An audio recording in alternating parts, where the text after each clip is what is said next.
Welcome back to another episode of SNEED-CAST Industry Update, our series that keeps you updated with our ever-changing industry. For those of you that have been watching the series for a while now, you know how this goes, but for those of you that are new, welcome. We'll be covering the latest in manufacturing, packaging, coding, sustainability, and much more. I'm your host, Alexa, and today we'll be discussing topics ranging from productivity surging thanks to innovative solutions, to Xolair being used to treat food allergens, to consumers fighting inflation, and finally, the USDA launching renewable energy initiatives. So, starting off, with worker shortages on the rise, it's no surprise that more and more companies are turning toward automated solutions. Take Batesville Tool and Die, for instance. A year ago, they were seeking to hire 70 new people, but it wasn't easy.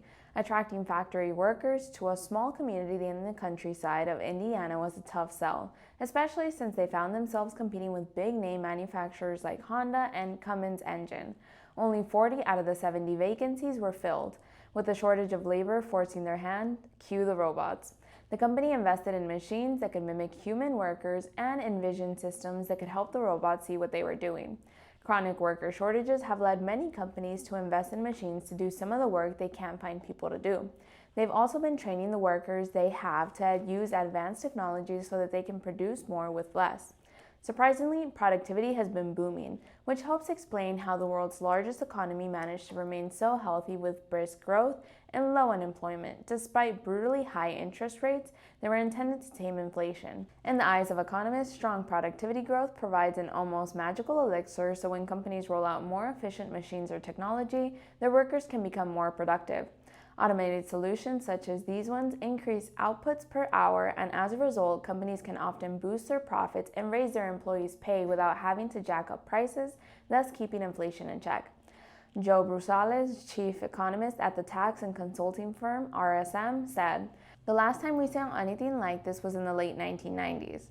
That was when a productivity surge, an early payoff from the sudden embrace of laptops, cell phones, and the internet helped allow the Federal Reserve to keep borrowing rates low because inflation remained under control even as the economy and the job market sizzled. This time, the Fed's stake of 11 rate hikes starting in March of 2022 has managed to help cool inflation from a four-decade high of 9.1% to 3.1% while causing little economic hardships. Approximately a year ago, every economist was warning that a recession was all but inevitable. But now, with unemployment barely above a half-century low, the Fed chair told reporters that we've had a very strong labor market and we've had inflation coming down. Experts have also mentioned that the central bank wants to see further progress in slowing inflation. Yet the Fed is so optimistic that inflation is heading toward its 2% goal that it hasn't raised rates since July and is expected to cut rates multiple times this year. Before productivity began its resurgent growth last year, a rule of thumb was that the average hourly pay could rise no more than 3.5% annually for inflation to stay within the Fed's 2% target. In other words, today's roughly 4% average annual pay growth would have to shrink. Yet higher productivity has changed that equation, making it possible for wage growth to stay elevated without igniting inflation. The productivity boom marks a sharp shift from the pre-pandemic years when annual productivity averaged around a tepid 1.5% according to RSM's calculations. Even though the economy rocketed after the 2020 pandemic recession, businesses struggled to rehire workers. The resulting worker shortage sent wages surging. Inflation jumped as factories and ports buckled under the strain of rising consumer orders and part shortages. With numerous companies facing worker shortages, they had no other choice but to turn to automation. They invested in equipment and in research and development. CEO Grady Cope said, "At Riata Engineering and Machine Works, efficiency was kind of forced on us. With the job market roaring, the company based in Englewood, Colorado couldn't hire fast enough. In the meantime, its customers were starting to balk at paying higher prices. Riata had no choice but to install robots and other technology to produce more with less. Not only did the company rely on robots, but they paired it with software to automate the delivery of price quotas to customers. What used to be a 2-week process could now be done in a 24-hour window. In addition to robots and software, AI is also beginning to penetrate factory floors, warehouses, stores, and offices. There's no need to worry though, even though automation tends to raise fears that machines will replace human workers and thereby kill jobs. History suggests that in the long run, technological improvements actually create more jobs than they destroy. Think about it this way. Individuals are needed to build, upgrade, repair, and operate sophisticated machines. Food manufacturing also goes on to report that some of today's productivity gains may be coming not just from advanced technology, but also from more satisfied workers. The tight labor markets of the past 3 years have allowed Americans to change jobs and find others that pay better and make them happier and more productive. Other workers have switched from low-skill jobs to those that pay better and have been more productive. We're sure to see and feel even more robots, innovative solutions, and AI's presence in our industry as time goes on. But no need to fret, there's room for us all in the industry. So, moving on, did you know that a medication that was used to treat asthma can now be used to help avoid severe allergic reactions? And it's all thanks to the USDA's approval. Xolair became the first medication approved to reduce allergic reactions caused by accidental exposure to food triggers. Patients as young as 1 with allergies can take the drug by injecting every 2 to 4 weeks depending on their weight and their body's response to allergens. An estimated 17 million people in the US have severe allergies that can cause rapid, serious symptoms, including severe whole body reactions that are potentially deadly. Individuals who use Xolair continue to avoid the foods that cause them reactions.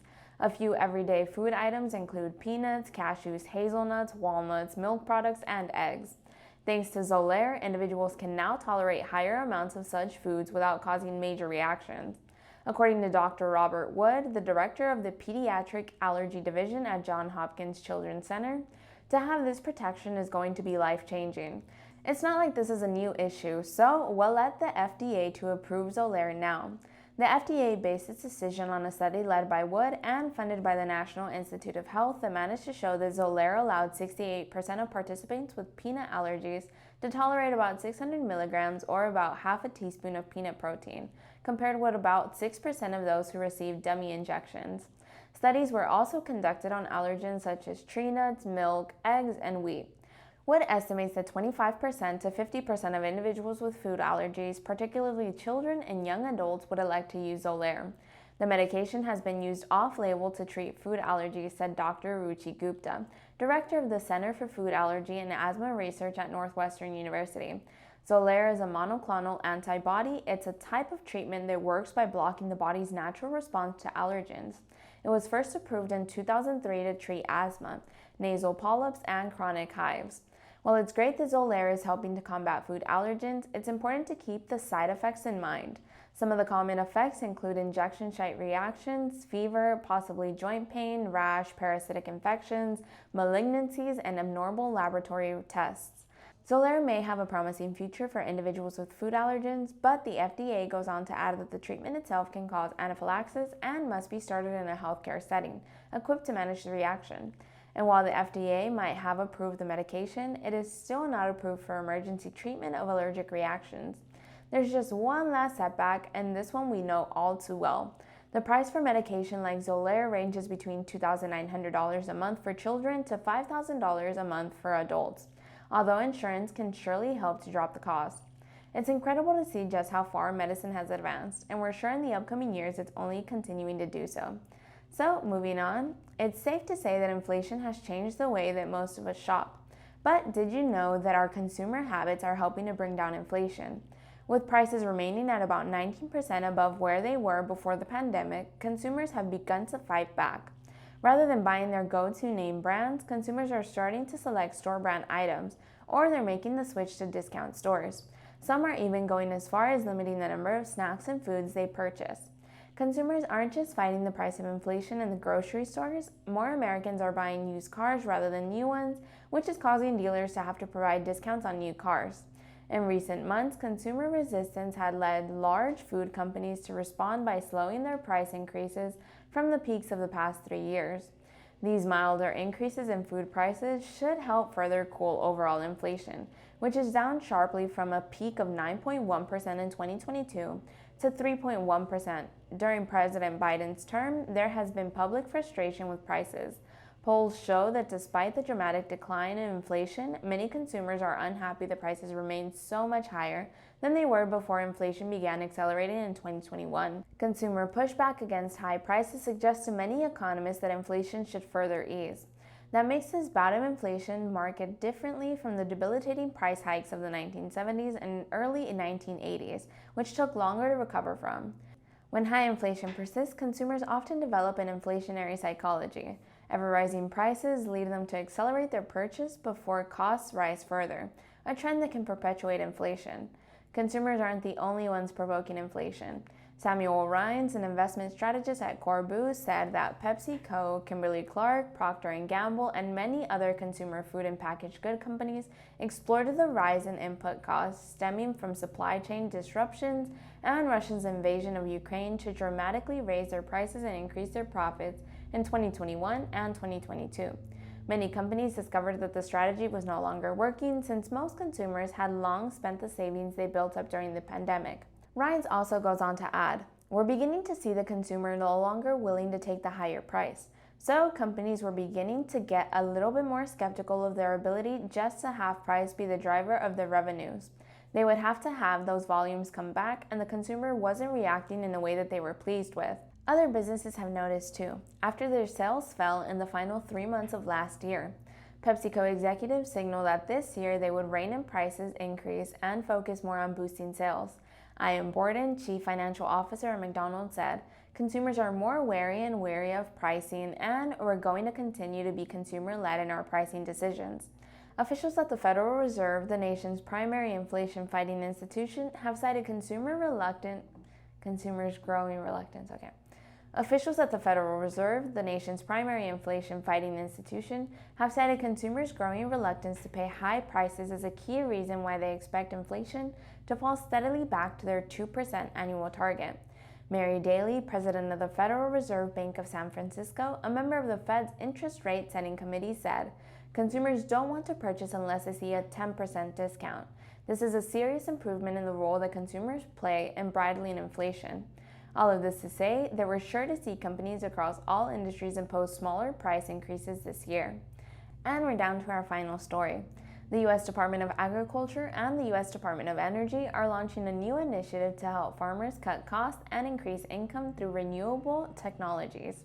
Through RAISE, the Rural and Agricultural Income and Savings from Renewable Energy Initiative, the USDA is setting an initial goal of helping 400 individual farmers deploy smaller-scale wind projects using the USDA's Rural Energy for America program. This new initiative is made possible thanks to President Biden's Inflation Reduction Act, which helped to provide more than $144 million in grant funding for underutilized technologies through the REAP program. The DOE is announcing a total of $4 million in related funding, including $2.5 million to support the testing, certification, and commercialization of the latest distributed wind technologies. $1.5 million is going towards supporting outreach and the identification and development of new business models for farmers to save money and earn income deploying these technologies. Agriculture Secretary Tom Vilsack goes on to mention, "Today's announcement furthers the Biden-Harris administration's commitment to rebuild our nation's economy from the middle out and bottom up by increasing income and opportunities for the small and mid-sized farmers that keep rural main streets vibrant. By strengthening our long-standing partnership with DOE through the RAISE initiative, the USDA is ensuring farmers and hardworking Americans everywhere have the opportunity to save money and earn income from small-scale distributed renewable energy technologies." According to the Secretary of Energy, Jennifer M. Granholm, there is a huge opportunity to power the American heartland with distributed wind resources, and President Biden's Investing into America agenda is tapping into that potential so that all Americans can reap the benefits of the clean transition. DOE is also raising the bar at the USDA by creating jobs, lowering costs, and increasing energy independence for farmers and those in rural communities. Some RAISE initiatives that are focused on smaller scale or distributed wind include the USDA providing additional technical assistance to support applications for the use of the $144.75 million in grant funding from the Inflation Reduction Act for REAP underutilized technology projects. DOE's Wind Energy Technologies Office is funding $1.5 million for research into and outreach on new business models for farmers to collaborate to earn income from distributed wind, including through farm associations that could administer it with fee-for-service technologies. The USDA and DOE are developing a farmer's guide to distributed wind power that will include technical, economic, and geospatial analysis regarding distributed wind technologies and applications, as well as ways to finance smaller-scale wind projects. These are just a few of the initiatives, but the USDA and DOE are doing everything they can to ensure that farmers can cut costs while increasing income. This episode of SNEED-CAST Industry Update is proudly brought to you by our innovative tabletop SNEED-Pack top-down label machine. So say goodbye to manual labeling hassles and hello to the efficiency with our state-of-the-art label applicator. With the ability to apply 20 to 120 labels per minute, our machine eliminates the need for tedious peeling, aligning, sticking that comes with labeling manually. Simply adjust the settings for your product's height and label application and you're good to go. It's compact, lightweight, and easy to transport. Our tabletop SNEED-Pack top-down label machine is the perfect solution for the business of all sizes. Upgrade your labeling process today and experience the difference firsthand. Speaking of SNEED-Pack labelers, we're actually going to be having a live equipment demo coming up this month.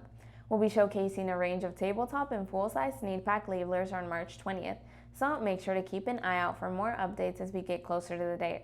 Like always, stay tuned for our next episode of SNEED-CAST Industry Update, and make sure to like, comment, subscribe, and hit that notification bell down below to stay up to date with all of our great content.